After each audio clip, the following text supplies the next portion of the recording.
Hello, welcome to Benjamin Tree. Today we're going to be looking at how to create a random date on Microsoft Excel. Now you probably will never ever have to do this, but what we're going to do is just practice doing that through a couple different methods. The first way is going to be more complex, and we're just going to practice this so we can see how different functions can work inside a much larger formula. The second way is really easy, and it's just going to show us the benefits of using the serial number system that Microsoft Excel has.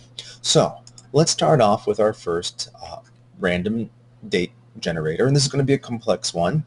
And what we want to do first is to make a random month. So in order to do that, we're going to be using the function randbetween. So we're going to say equals randbetween, and we have to choose the lowest number it could choose. We're going to choose 1 for January, and we're going to choose the highest number it could choose, which is 12 for December. And so now it will choose a number between 1 and 12, including 1 and 12. Okay, so right now it generated 7. Let's write that one more time. We're going to say randbetween 1 as the bottom and 12 as the top. Okay, as you notice that every time we edit this Excel sheet, the random function will produce a new number. So we can get rid of that, but right now we're just going to drag this down to fill out all of these rows here. And what I'm going to do is I'm going to copy this, and I'm going to do a paste special, and I'm just going to paste the values. Okay, so what that does is it produces the values in the cells, but it gets rid of the functions. That way we don't keep on getting a new random number. Okay, next is day, but we're going to skip that because the number that we choose to randomly select for the day is dependent both on the month and the year. So we're going to go to the year first. All right, so we're going to make a random year. The first thing we're going to do is we're going to say randbetween, and for the bottom number, we're going to practice using the year function. Okay, we'll go in this function in more detail later, but we're going to say the year, and it's going to pick a serial number. We're going to pick the smallest serial number. So what the year function does, it says, all right, here's this serial number, and the year function will return the year that is in this serial number. So if our serial number is 1, then the year it will give us is 1900. All right, so for our top number for choosing the random year, we're going to type in year, and the serial number we're going to use is today, which will produce the serial number for today's date, and that will give us 2016 for the year. Okay, so we did that, and it comes up with 1992. So one more time, equal randbetween. Okay, the bottom is year with the serial number 1. The top is the year with the serial number of today. Okay, and we get 1988. So we're going to take this and we're going to drag it down. Okay, you don't have to use the year, but we want to practice it. You could just type in whatever years you want to put in between. All right, and to prevent this from jumping every single time we make an edit on this Excel sheet, we're going to copy, and then we're going to paste just the value, so that way we don't keep on getting new numbers every time. All right, so now that we have our years, what we're going to do is we're going to start making random days, and this is going to be completely dependent on the month and the year.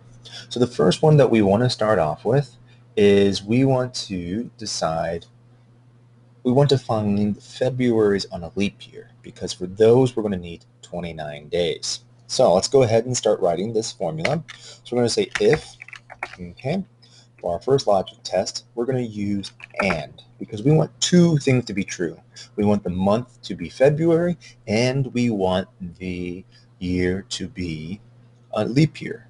So we're going to say and, we're going to say that A3, which is the month for this row, is equal to 2. That's our first logical test. And then the second logical test is going to be that this is going to be a modulo. So we're going to divide the year by 4, and if we have 0 remainder, then that means that this is a leap year. So we're going to say the modulo of this year, which is C3 for this row, and the divisor that we have is 4. Now, if that is equal to 0, then we have a leap year.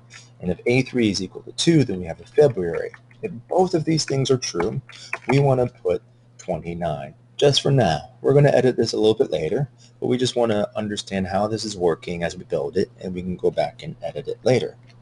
So if it's false, we're just going to put nope right now just as a holder. So when I do this for right now, as you can see, we get all nope, nope, nope, nope, nope. Okay, so we can see that this is February, but 1905 divided by 4 gives us a remainder of 1, so it's giving us nope. Okay, well, I'm going to take here, I'm going to change this 6 to a 2. Now we get 29 because this is February, it's 2, and 1924 divided by 4 gives us a remainder of 0, so both of these things are true, and this is a February leap year, so this has 29 days. Now let's go back, and we're going to continue on. Now we just want to find February that are not in a leap year. So if the first one is false, it's not February and a leap year, we need a new if statement. We're going to say if, and we're going to do another and, because we want to see, is this month A3 equal to 2, which is a February, and is the modulo of the year, which is C3, divided by 4, if that is not equal to 0, then it's not a leap year. So if both of these things are true, then we want to put 28 because Februaries and non-leap years have 28 days. And for now, we're just going to put nope that this is not any type of February month. And we put enter. So again, we have some nopes. Okay, so we're going to come down here. And now we can see that the February in 1905 is going to have 28 days. Okay, because this is February and this is not a leap year. All right, so we're going to do one more if statement to get the other days. Okay, so our last section here, we're going to say if it's not a February leap year or not leap year, then we need to decide how many days it's going to have. So we're going to say if, and for this logic test, we're going to do or. Okay, so we practiced these in the past.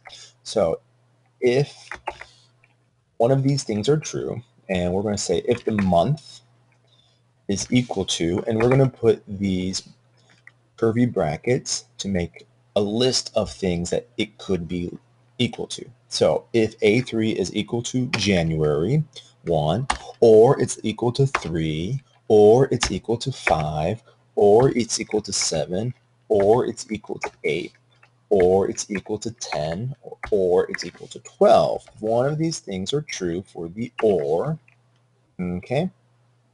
So again, the or is saying A3 is equal to one of these numbers inside these brackets. Then we're going to put 31 because these months have 31 days. If it's false, so all of these things are false. It's not February, it's not a month with 31 days, then we're just going to put 30 because all of these leftover months just have 30 days. Now we're going to close this out. And as we go through here, we're going to drag this down again. And now we can see we got all these different months. So right now we just have all these months have the maximum of 30, 31, 28, or 29 days.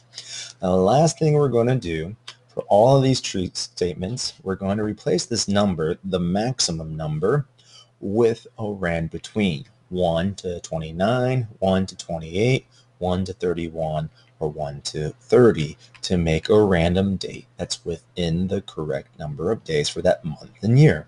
So let's go ahead. So we're going to change this 29. We're going to change it to a rand between 1 and 29. Okay, we're going to go do this 28. We're going to change it to a rand between 1 and 28. Okay, we're going to go to this 31. We're going to change it to a rand between 1 and 31. And this last one, this 30, we're going to change it to a rand between 1 and 30. Okay, so now we close this out.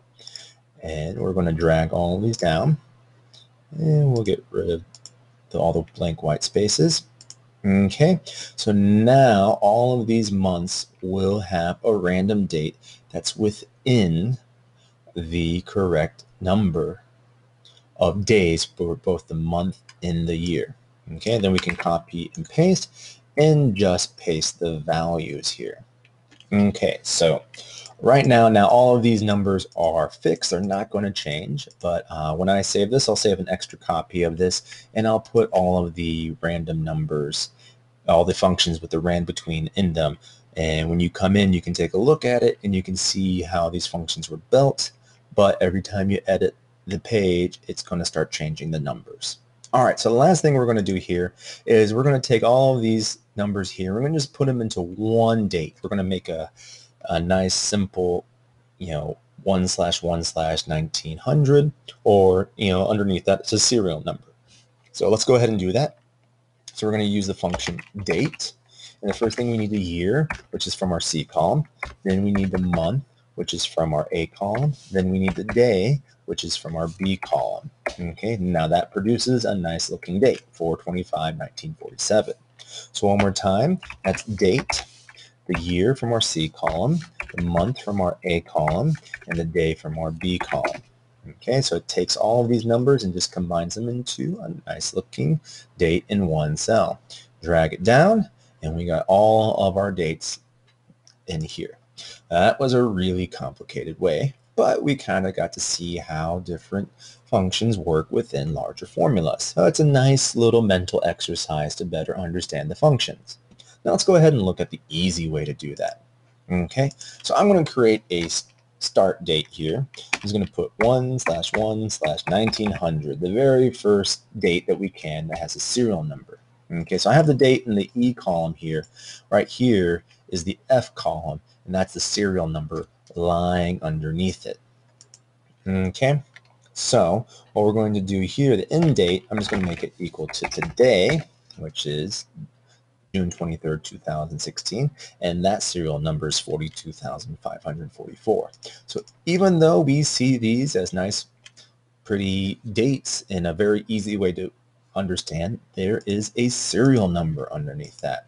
So what we're going to do over here is we're going to do a rand between, okay, and the bottom number is going to be this date. So technically E2, even though it says January 1st, 1900, it's actually just a 1.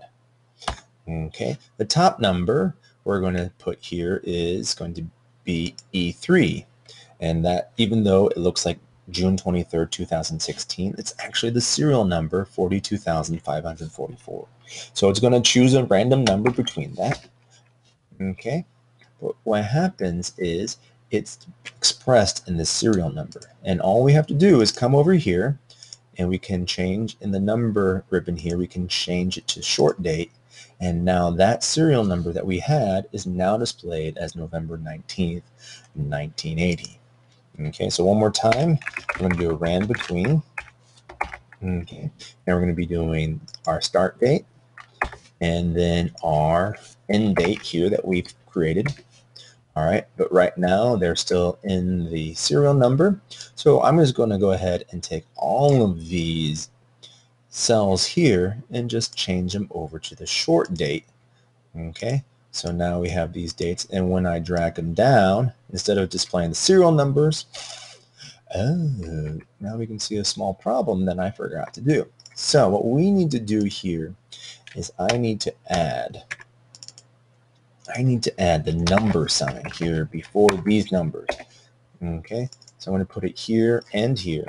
So what happens is these dollar signs, sorry, those are dollar signs. What happens, that means when I drag these equations down, if there's a dollar sign, usually without the dollar signs, if I drag it down a row, that means these numbers should go down a row also. But if I put a dollar sign, it says, no, just lock it in row 2, lock it in row 3.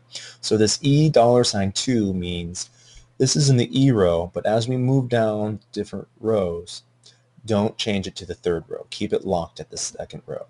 Okay, so now we go ahead and drag it down, and there we go. So now we have all these random dates. And again, you can copy this, and then you can paste just the values to get rid of the functions that will keep generating random numbers. Okay, so today we have looked at how to create random dates using a very complicated way that creates a lot of thinking and understanding a lot of different functions. And then we looked at a very easy way that just uses the simple serial number system that we've been learning about with the dates. And both of these methods are ways that you can create random dates, but obviously the serial number way is just much quicker. And also we looked at locking cells using the number or the dollar sign. Okay, so again, we have a better understanding of how these serial numbers work, and we have a better understanding of how to use different functions in complex formulas. So I'll put this up onto the blog that you can download, and I will redo everything so that way you can still see the original formulas with all the random between functions in them. So just be careful when you're looking at this. Every time you try to edit the Excel file, all of the dates are going to be random again. So I hope you were able to learn a lot today. If you have any questions, please leave a comment on the YouTube channel, on the blog, or on our Facebook page. We thank you for taking a look at Benjamin Tree. We hope you learned a lot and have a wonderful day.